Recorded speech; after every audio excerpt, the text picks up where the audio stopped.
not that long ago, we were at the Hilton here. So we try to do Sacramento, the Bay Area, the LA area, and the San Diego area. Do you have our website? It's www.barbercosmo.ca.gov. And under board meetings, it's archived, and then this year's are on there as well. All the webcasts go on about a couple days. They're online the day simultaneously, and then they're put on there permanently about 4 days later. And the minutes are there too. And the minutes are there, the agenda's there, the meeting materials are all there. So. There's also some good online self-inspection forms. So you're like, what? You know, if the last time you were in beauty school was, I think that, what, Danielle, you've been in esthetician how long? Like a long time. So you're thinking, okay, what? I don't really remember all that stuff. There's an inspection form. You can print it off and you can give yourself your own inspection and just go through the checklist and say, okay, is my poster hanging? Okay, is my license posted? Is it valid? Is it not expired? Expired does not really mean valid. So, you know, all that stuff, and you can go through the checklist and you can quiz yourself if you want to trade with another SD. And there's also, I was just looking online about the regulatory process, because I know I've had posts on there kind of helping people to understand it. And I just, in our January issue of our in Stylist, we had an article. So if you go onto the website and to the Stylist for January of 14, there's at least a brief understanding of the regulatory process you can review. All right, go ahead with your question. Hi, I'm Pat Romani. I'm Laura Cooksey's partner at Face Reality. And I think we understand now that you guys have limited resources and limited time and a lot to do. And I think we have a lot of the same interests. Definitely. So we have connections with hundreds of estheticians, and we have enough staff to be able to maybe coordinate some of the communication to disseminate some of the information that you'd like to get out, to get some of the information from the estheticians that we communicate with, and we can get that information to you. And I was hoping that we could form some kind of an alliance. Absolutely. Okay. That's definitely something from our perspective that we're trying to do more of. The board's been limited on outreach per governor's executive order. So normally we have a booth at this trade show, and we were unfortunately not able to do that this year. Yeah. But at last minute, I think got us down here. So, and it was great. They were very helpful. So, but that's something that we definitely want to do. It's been really successful. We've been trying to do a lot in the nail industry. Unfortunately, it's where we have a lot of consumer harm. The esthetician, we don't have a lot of consumer harm with you. One more little tidbit on acne. We see acne treatments, acne facials, acne services advertised all the time. That's not a trigger for us. Okay. That does not make us think twice. So we know it's a services that are being performed.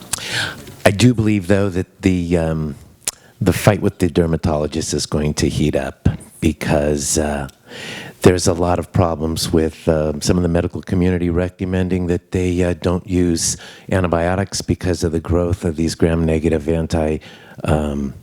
antibiotic-resistant bacteria.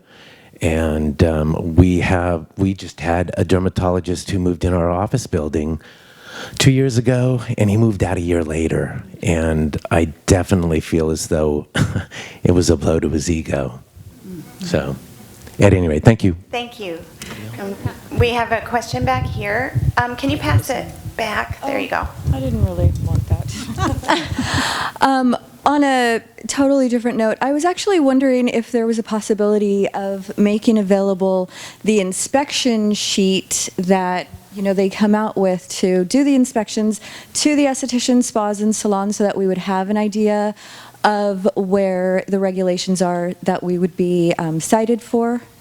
It's on our website. It's called the self-inspection sheet, and definitely that's available. We want you to know. With how much it costs you up here. I just quickly want to add to what Christy was saying. One of my clients called me, and of course I let Diane know of SPABIZ board, and it got on Facebook. She was fined $1,500 or cited, and I guess that it's going to be a $1,500 fine. She's got to go to hearing and all that, but she put clinical esthetician on her menu, and so we can't call ourselves anything other than licensed estheticians because we don't want to represent ourselves as a medical professional ever. So, or master. Yeah, in this state, even if you're NCEA certified, which we are, it's not recognized. So we just have to be really careful about our wording. And she did do something else that was clearly outside our scope, and a lot of my clients do that. And I tell them that you are risking your license every time you do that, and that's your decision. But yeah, I just wanted to put that out there. We are not medical, we're not clinical, and I don't even know if we can call ourselves corrective estheticians, can we? Yeah, because you can do correct. What are we allowed to say? But if you're a licensed esthetician and you're NCA certified and you're a Sedesco diplomat and you're iTech and you've gone through your International Dermal Institute and you're a specialist, you can list those things because you really did it. You just can't say I'm a medical something because that doesn't really Can't be an exist. LME, What's that? a licensed medical esthetician. There's no such thing. No, I just wanted Yeah. to be sure, because I see that a lot. Yes. I would just avoid that, anything that looks like you're trying to play doctor. Like, this is your prescription, like, don't do that. So I just wanted to make 2 points really quick. We have 22 inspectors for all of California. We have 45,000 licensed salons and well over 500,000 licensed individuals. So obviously our inspectors are not getting to every place they need to be getting to. That's something that we're working on. But one of the things, our inspectors are not licensees. There's not a requirement that they be licensees. So we did just have a training session in August where we brought in an esthetician to help us because that's the most changing field. Our inspectors are out there and they're looking at what you all look at every day, and we're thinking, what the heck is this? So we recognize that we have work to do in that area. And if you hear about stuff like that, let us know. Or if you hear about things, we can post things on our Facebook page, which you're all looking at.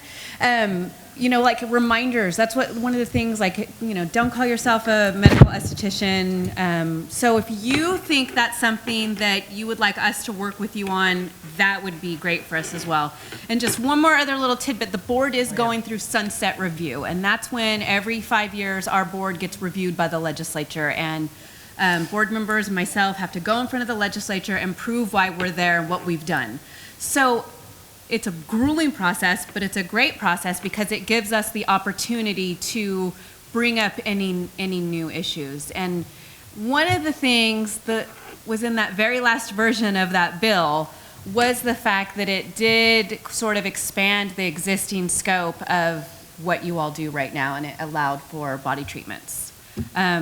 So you do them now. I think you're learning them. No? Do you want me to say that on the microphone? Ladies. Told that I can do body treatment. I can have it on my menu, but I have to separate everything else. I'm a licensed esthetician. I provide facials, waxing, makeup, and eyelashes. I am a body specialist. I can do wraps, scrubs, whatever, because I've gone and trained it out. So That is the perfect way to do it. Listed out separately. I think I'm loud enough. Can you repeat it real quick? For you. Oh, goodness. So on my menu, I have my title, licensed esthetician, and I put facials, waxing, makeup, eyelashes. Next column, body treatment specialist, and I list what I can do, scrubs, wraps, whatever. Next column, spray tanning, whatever. Those don't fall under my license, which is that first column. And I was told by an inspector when I first passed and got my license, do not ever falsely advertise yourself. If you're going to do all these services that you've learned, at these trade shows, break them out. Don't ever say you're a body wrap specialist under your licensed esthetician name. I would highly recommend everybody follow you. I've never been fined. Thank you. Mark Homan is a wonderful inspector, by the way. Love him. I have a quick question. Is there an esthetician on the technical advisory committee right now? We have a skincare advisory committee. So we try to do, there's not an esthetician on the board right now. I got retired. We lost Dee Dee. However, we recognized that we needed more specialized information, and so we set up technical advisory committees. They're not formal. They're get on the phone sometimes or come to Sacramento and we meet. And do we have that online still? We don't. We have an application, so if anyone wants to fill out an application for a future advisory, they can email me. Okay, because I noticed that that there was the time had passed to Right. yeah. Right. So we can still put in for that. Oh, yeah. At any Okay. time. And how many would you put on that board? Usually we try to keep it under 10. Oh, that's a lot. 1, 2, 3. There's not a skincare advisory right Okay. now. We are getting ready to assemble another one. Okay. All right. Thank you. But if Fantastic. you're interested in the application, my email is Tandra, Tandra, .guess, like guess who, at dca.ca.gov. I'll send you the application. You can mail it directly back to me. Tandra.guess, Guess, at DCA Department Consumer Affairs, .ca like California, .gov like government.